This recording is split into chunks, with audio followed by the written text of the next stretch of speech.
Good evening. Renewables and water.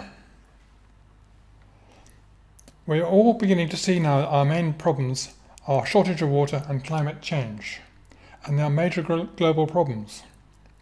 97% of scientists are telling governments we need to act urgently to reduce CO2. Julia Gillard's announcement about the carbon tax is the best news. It is just the kind of negative feedback this control system needs to begin to allow it to control itself, bearing in mind that positive feedback makes things explode.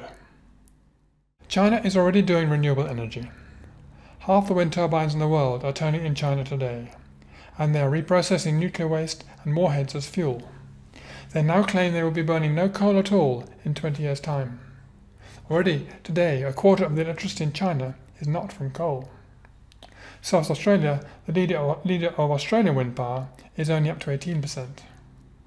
But then 80% of the Chinese leaders are scientists and engineers, and some are even entrepreneurs. Global water shortage crisis. The world's main problem is the shortage of water. Groundwater is being depleted globally by excess pumping for people and farming.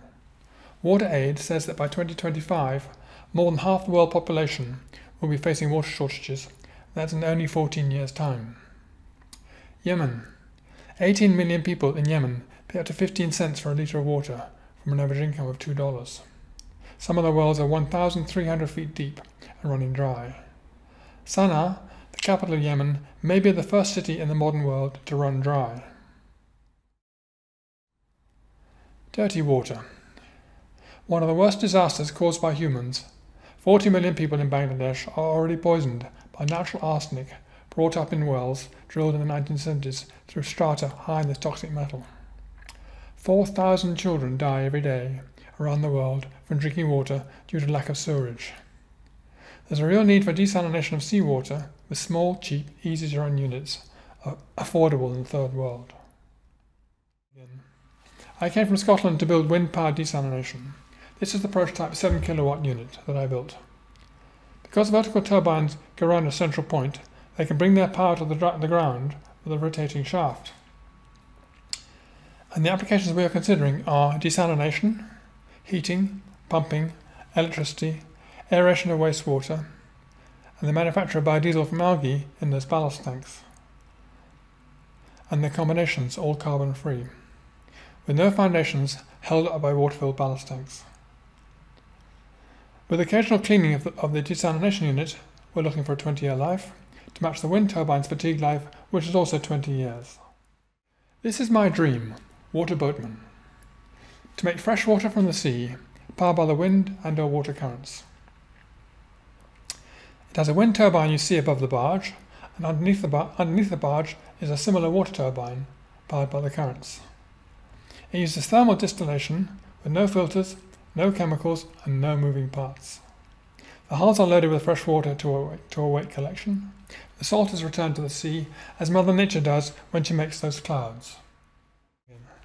Thermal distillation versus reverse osmosis.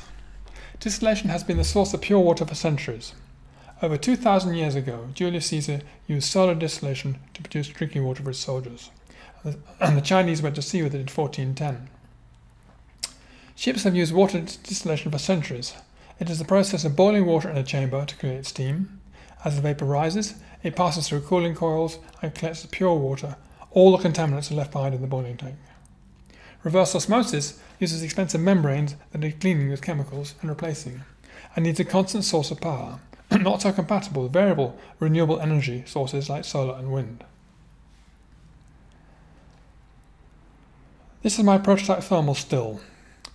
Inside is a boiling tank with 12-inch thick polystyrene insulation all around it. The vapor being condensed by the cold water coming in. Heat in the distillator is removed and put back in the boiling tank. Water. Water is the most unique, miraculous stuff. It has a very high specific heat and a very high heat of vaporization. This means it takes a lot of energy to change it from water to steam, and so evaporation is used for cooling our bodies and with condensation to regulate our weather. Water is the most precious commodity we have, so let's get serious about it. Too much CO2, too little H2O. We need to act before it is too late. If anybody has any interest in this work, please contact me.